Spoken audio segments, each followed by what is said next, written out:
رحلت يا أمي وفي قلبي بكى طفل يفتش عن الحنية، ما عاد صوتك يوقظ الأمل الذي كان البداية لحياة وردية.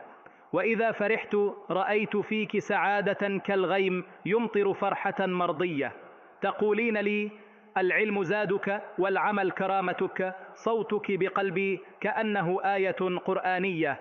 واليوم لا صدر حنون يحتوي وجعي ولا كف تمسح آلامي العتية، فالأم لا تنسى وإن طال المدى تبقى كما الآيات في السورة النقية.